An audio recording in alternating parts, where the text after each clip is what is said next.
Olá, meus amados, tudo bem com vocês? Voltamos aqui para a quarta parte, né, de soluções, parte 2, seria a 2.4, parte 2.4. Falamos de mecanismos de dissolução de sólidos em líquidos, fatores que influenciam na energia de rede. Você viu que a solubilidade depende da energia de rede. Falamos também da solvatação de um sal comum em água. E explicamos por que a solvatação estabiliza o íon, tanto o cátion quanto o ânion. Fizemos uma maneira didática aqui para você entender melhor o que é uma dissolução exotérmica e uma dissolução endotérmica. E agora nós vamos falar de mecanismo da dissolução de dois líquidos. Primeiro, a dissolução de dois líquidos ocorre em duas etapas. Desculpa, em três etapas, né? As duas primeiras consistem em a primeira, separar as moléculas do soluto. Então você vai quebrar forças intermoleculares. A segunda etapa, você vai separar as moléculas do solvente. Você também vai separar, você vai quebrar ligações intermoleculares. Então a primeira e a segunda etapa, ela é a quebra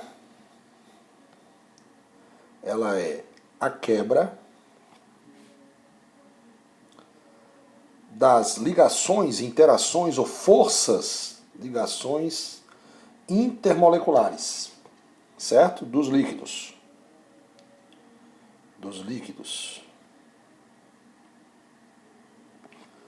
Logicamente, essa quebra absorve calor, ΔH maior que zero.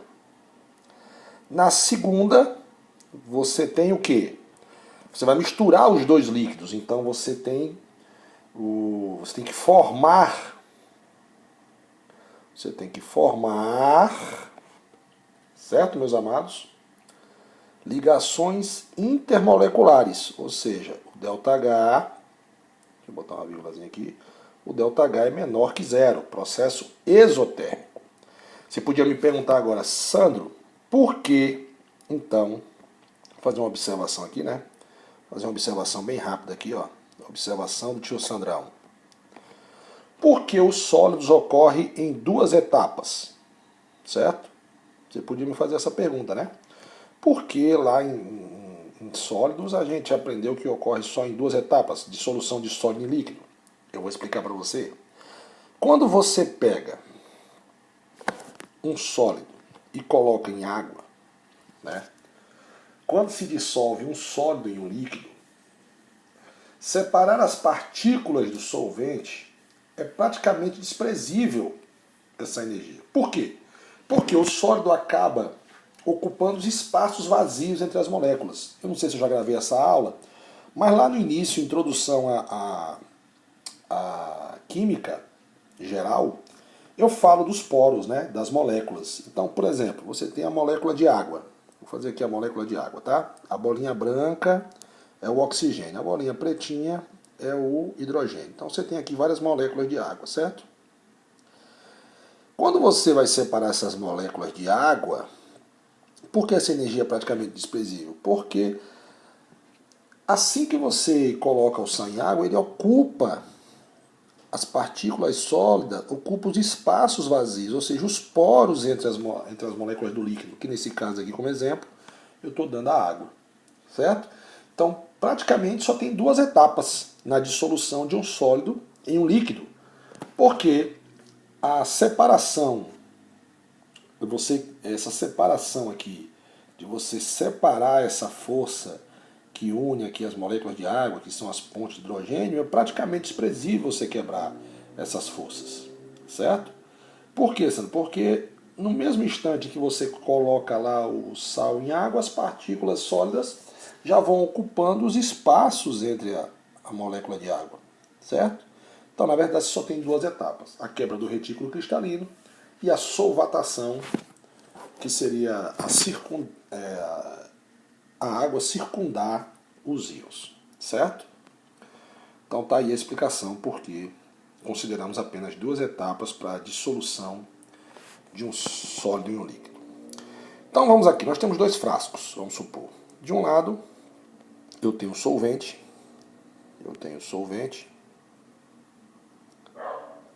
e aqui eu tenho as partículas do solvente. E aqui tem as partículas do solvente. Tá aí as partículas do solvente. E um cachorro agora resolveu latir. Ele estava calado e resolveu latir. E agora eu tenho do outro lado o soluto. Eu não sei se vocês conseguiram escutar aí o latir do cachorro. Espero que não, para não atrapalhar a aula. Então tem as partículas. Lógico que as partículas ficou bem grande aí, né? Então você tem aqui o solvente e o soluto, certo? Então vamos lá. Para você entender. Eu estou aqui aumentando a fonte, né? Então eu tenho aqui primeira etapa. O que é a primeira etapa? Então eu tenho aqui primeira etapa. Primeira etapa. É um processo endotérmico, ou seja, separar as partículas do solvente. Então vou separar as partículas do solvente. Está aqui separadas as partículas do solvente. Certo? Primeira etapa. Segunda etapa. Segunda etapa. Também endotérmica. Também endotérmica. Consiste em quê? Consiste em você separar as partículas do soluto. Tá aqui, por exemplo, álcool, por exemplo, né? Se eu for botar um álcool em água. Beleza? Terceira etapa. E agora aqui você tem a terceira etapa. O que é a terceira etapa? A terceira etapa é a mistura, é a solução, certo? A terceira etapa é a solução, aonde você vai misturar as partículas do soluto com as partículas do solvente, certo? Sandrão, o que é que acontece aqui? Aqui, meus amados, aqui está o solvente aqui, ele está sendo expandido. Então o solvente está sendo expandido. Mesma coisa acontece no soluto. Lá de cá, o que está acontecendo, Sandrão? O soluto está sendo expandido. Expandido. Beleza? Ok? Logicamente, mesmo raciocínio. Se a energia para quebrar as ligações intermoleculares for maior do que para formar a solução, isso vai ser uma dissolução de líquido em líquido endotérmico, porque para quebrar é maior do que para formar. Se a energia para formar for maior do que para quebrar as ligações ou forças intermoleculares, o processo de dissolução de líquido em líquido será exotérmico. Certo? Então vamos passar para outra etapa agora e vamos falar de solução ideal. O que é uma solução ideal, né? A solução ideal é aquela que o ΔH seria igual a zero. Na verdade, ela não existe, né? É igual ao gás ideal. Né? É uma solução imaginária. Na verdade, ela não existe. É como se você pegasse a soma das três etapas, né?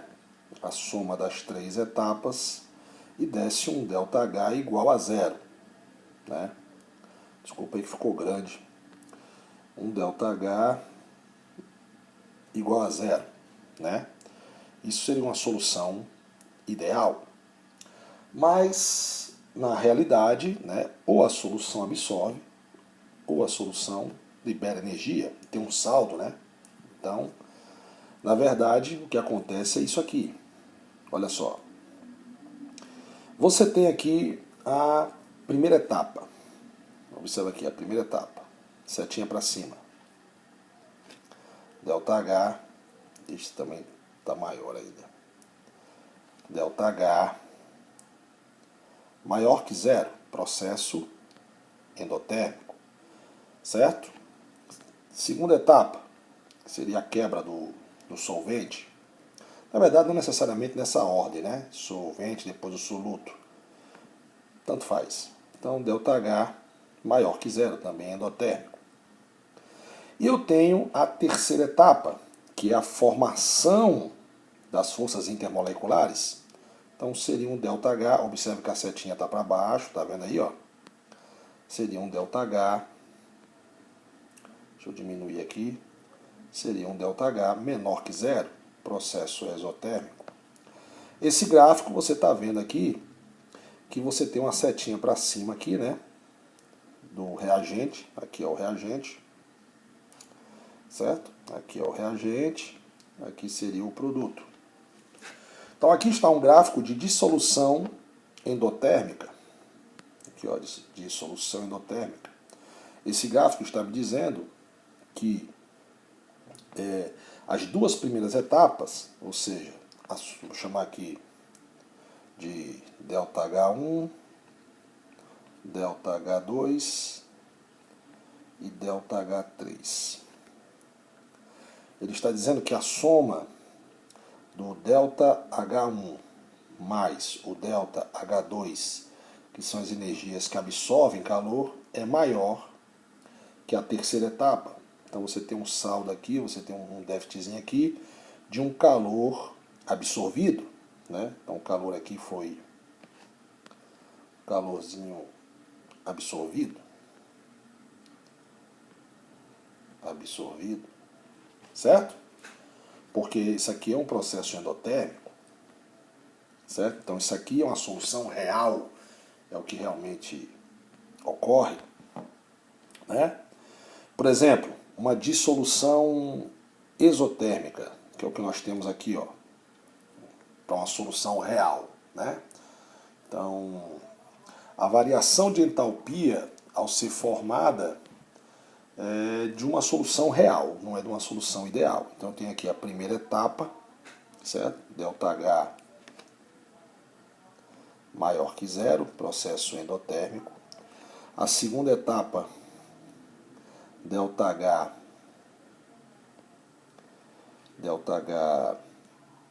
maior que zero também, processo endotérmico. Lembrando que a etapa 1 e a etapa 2 é a quebra das forças intermoleculares do soluto e do solvente, né? Lembrando que nesse caso é de líquidos em líquido, então o soluto é um líquido, certo? Também como solvente. E nós temos a terceira etapa, né? Que seria o ΔH menor que zero, que é a formação dessas forças intermoleculares, né? Então você tem um processo aqui exotérmico. Eu tenho aqui o reagente e eu tenho aqui o produto.